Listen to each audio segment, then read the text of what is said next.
કાચની જેમ ચમકતો અને રબડની જેમ સોફ્ટ, ખાવામાં એકદમ મુલાયમ અને ચિંગમની જેમ ના ખેંચાય તેવું, એકદમ સરળ રીતે પરફેક્ટ માપ અને બધી ટિપ્સ સાથે મુંબઈ સ્પેશિયલ કરાચી હલવો આજે તમારી સાથે શેર થશે.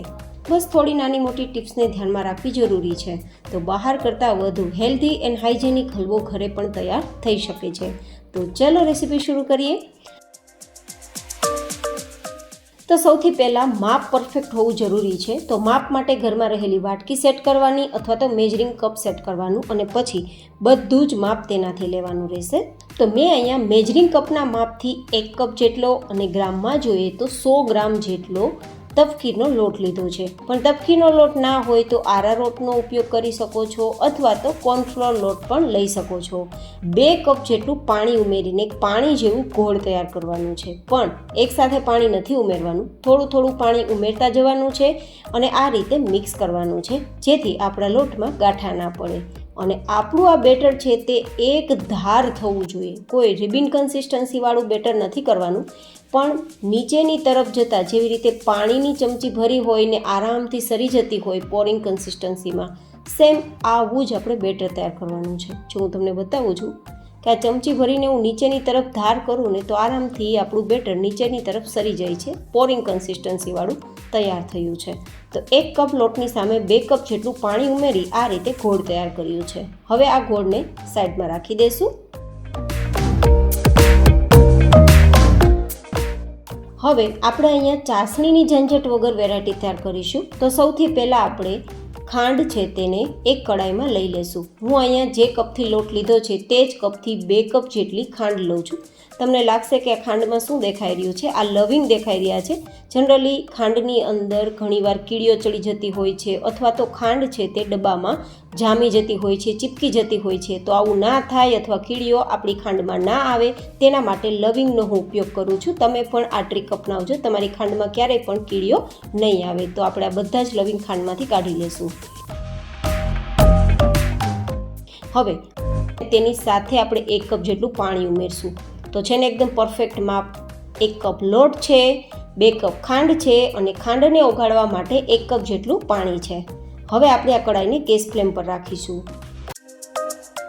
અને આપણા હલવાને સેટ કરવા માટે કોઈ પ્લેટ હોય કે ટ્રે હોય તેને પહેલાં જ તૈયાર કરીને રાખવાની, જેથી આપણે ફટાફટ હલવો સેટ કરી શકીએ. તો મેં ટ્રે લીધી છે, તેમાં પહેલાં તો હું આ રીતે ઘી લગાવી દઉં છું. અને જો તમારી પાસે બટર પેપર હોય તો બટર પેપર પણ લગાવી શકો છો, તો ફટાફટ ડિમોલ્ડ થઈ જશે. જો કે બટર પેપર ના હોય તો પણ આ રીતે પ્લેટને તમે ઘીથી ચીકણી કરશો ને તો ડિમોલ્ડ થઈ જ જવાનો છે. પણ મારી પાસે બટર પેપર છે તો હું લગાવી દઉં છું અને બટર પેપર ઉપર પણ ફરીથી લાઇટ વેટ ઘી લગાવી દઉં છું. ગાઈઝ, આજના હલવામાં બસ થોડી ટિપ્સને ધ્યાનમાં રાખવાની છે, તો બહાર કરતાં વધુ ટેસ્ટફુલ, હેલ્ધી એન્ડ હાઇજેનિક ઓછા ભાવમાં કરાચી હલવો ઘરે તૈયાર કરી શકાય છે.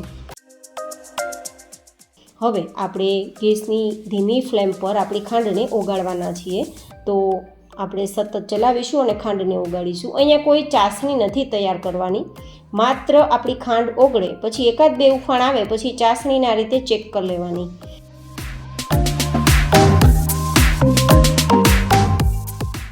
આપણી ચાસણી તેલ જેવી ચીકણી થઈ જાય પછી 1/4 ટીસ્પૂન જેટલું લીંબુનો રસ ઉમેરીશું. લીંબુનો રસ એટલા માટે ઉમેરવાનો છે કે આપણી ચાસણીમાં ક્રિસ્ટલાઇઝેશન ના થાય, એટલે કે શુગર ક્રિસ્ટલાઇઝેશનને રોકવા માટે લીંબુનો ઉપયોગ જરૂરી છે, જેથી આપણો હલવો જે તૈયાર થાય તે ખાવામાં નરમ રહે અને ચિંગમની જેમ ના ખેંચાય. બસ આ હેતુથી આપણે લીંબુનો રસ ઉમેરવો જરૂરી છે. અને હવે આપણું જે ગોળ તૈયાર કર્યું છે ને તે આ ચાસણીમાં થોડું થોડું ઉમેરતા જશું અને મિક્સ કરતા જશું. અને હવે આપણે ગેસની ફ્લેમ ટોટલી ધીમી જ રાખીશું, નહીં તો આપણું આ બેટર છે તે તળિયે ચીપકી જશે અને ખરાબ સ્મેલ આવવા લાગશે. તો હવે સતત ચલાવવાનું છે, ધીમા ગેસની ફ્લેમ પર ચલાવવાનું છે અને ત્યાં સુધી ચલાવવાનું છે જ્યાં સુધી આ બેઝ બધું ભેગું થઈને ટ્રાન્સપરન્ટ કલર પર ના આવી જાય, કાચ કલર પર ના આવી જાય. ગાઈઝ, આ રીતે તમે રેસીપી ટ્રાય કરજો. જો તમે આઈસ હલવાના શોખીન છો અથવા તો તમને બોમ્બે કરાચી હલવો ખાવો પસંદ છે તો તમારા માટે આ રેસીપી બેસ્ટ રહેશે. એકદમ ઓછા ખર્ચે અને ફટાફટ તૈયાર થાય છે, એ પણ બિના ઝંઝટ. બસ થોડું ધ્યાન રાખવું જરૂરી છે. જનરલી આ હલવો છે તે ખાવામાં ઘણીવાર કડક થઈ જતો હોય છે અથવા ચિંગમની જેમ ખેંચાવા લાગતો હોય છે. તો એવું ના થાય તે માટે આ ટિપ્સ પણ જરૂરી છે. તો થોડી વાર બાદ તમે જોઈ શકો છો કે આપણું બેટર ટ્રાન્સપરન્ટ કલર પર આવી ગયું છે અને ભેગું થઈ ગયું છે, પણ હલવો તૈયાર નથી. હવે આપણે હલવાને પકાવવા માટે ઘીનો ઉપયોગ કરીશું. તો પહેલાં 1 ચમચી જેટલું ઘી ઉમેરશું અને સતત ચલાવીશું. આપણો હલવો છે તે બધું જ ઘી શોષી ના લે ત્યાં સુધી આપણે ફરીથી ઘી નથી ઉમેરવાનું.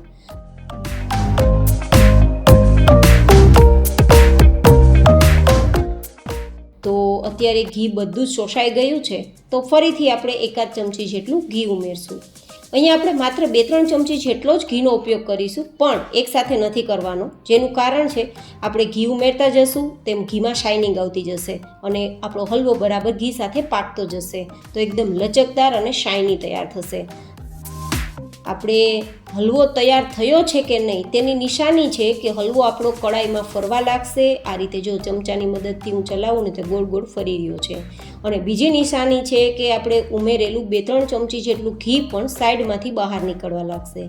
અને આ પણ ના સમજાય તો ત્રીજી નિશાની છે કે થોડું આપણું બેઝ આપણે એક વાસણમાં લેવાનું, 30 સેકન્ડ સુધી ઠંડુ કરવાનું અને પછી આ રીતે ગોળી બનાવવાની ટ્રાય કરવાની. આ રીતે ગોળી બંધાઈ જાય, હાથમાં ચીપકવાનું છોડી દે તો સમજવાનું હલવો તૈયાર થઈ ગયો છે. તો આપણો તૈયાર થયેલા હલવામાં આપણે 1/4 ટીસ્પૂન જેટલો એલચી પાવડર અને થોડો ઓરેન્જ ફૂડ કલર ઉમેરું છું. 1/4 ટીસ્પૂન જેટલો, તમારી પસંદનો કલર ઉમેરી શકો છો તમે. અને આ રીતે હવે આપણે મિક્સ કરી દઈશું.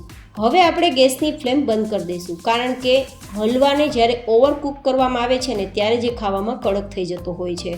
તો જો તમારે પણ આવો પ્રશ્ન થતો હોય કે હલવો ખાવામાં કડક થઈ જાય છે, તો આટલું બેઝ પાકી ગયા પછી ગેસની ફ્લેમ બંધ કરી દેવાની અને પછી ચોઈસ પ્રમાણે આમાં ડ્રાય ફ્રૂટ્સ ઉમેરી મિક્સ કરીને તો આ રીતે આપણા ડ્રાય ફ્રૂટ્સ ઉમેર્યા બાદ આપણો હલવો એકદમ સરસ તૈયાર થઈ ગયો છે. જો કેટલો શાઇની છે અને એકદમ ટ્રાન્સપરન્ટ છે, કાચ જેવો.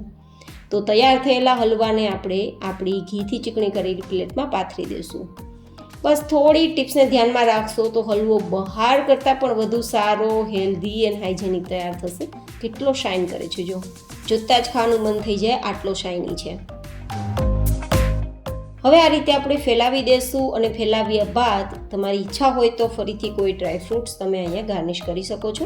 હું થોડા મગજતરીના બી અને થોડા પિસ્તાથી ગાર્નિશિંગ કરું છું.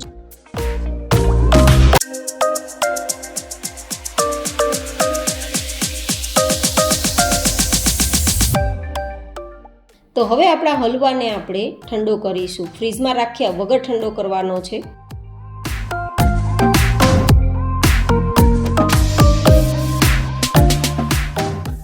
તો ઠંડો થઈ ગયા બાદ આપણે ચોઈસ પ્રમાણે કટ લગાવી દઈશું. જો આરામથી કટ લાગી રહ્યા છે, મતલબ આપણો હલવો ખાવામાં સોફ્ટ છે, ચિંગમની જેમ ખેંચાય તેવો નથી તૈયાર થયો. તો આપણે પ્લેટને ઊંધી કરશું તો આરામથી આપણું બધું જ બેઝ બહાર નીકળી જશે. બટર પેપર પણ કાઢી લેશું અને હું તમને ટુકડા પણ બતાવી દઉં છું કે કેટલો નરમ અને રબડ જેવો આપણો હલવો તૈયાર થયો છે. કરાચી હલવાની ખાસિયત છે કે તે સોફ્ટ હોવાની સાથે સાથે રબડ જેવો તૈયાર થવો જોઈએ. જો આ રીતે હું દબાવું ને તો ફટાફટે ઉઠીને ઉપર આવે છે. જો મતલબ આ હલવો પરફેક્ટ થયો છે તેની નિશાની છે. અને આ રીતે 2 ભાગ આરામથી થઈ જાય છે, મતલબ ખાવામાં પણ નરમ છે, ચિંગમ જેવો ખેંચાતો નથી. તો તૈયાર થયેલા શાઇની કાચ જેવા કલર સાથે સોફ્ટ એન્ડ રબડ જેવો નરમ એરટાઇટ બોક્સમાં ભરી 10 થી 15 દિવસ આ હલવાને તમે ખાઈ શકો છો. તો કેવી લાગી તમને કરાચી હલવાની રેસીપી? મને તમારા ફીડબેક જરૂર આપજો.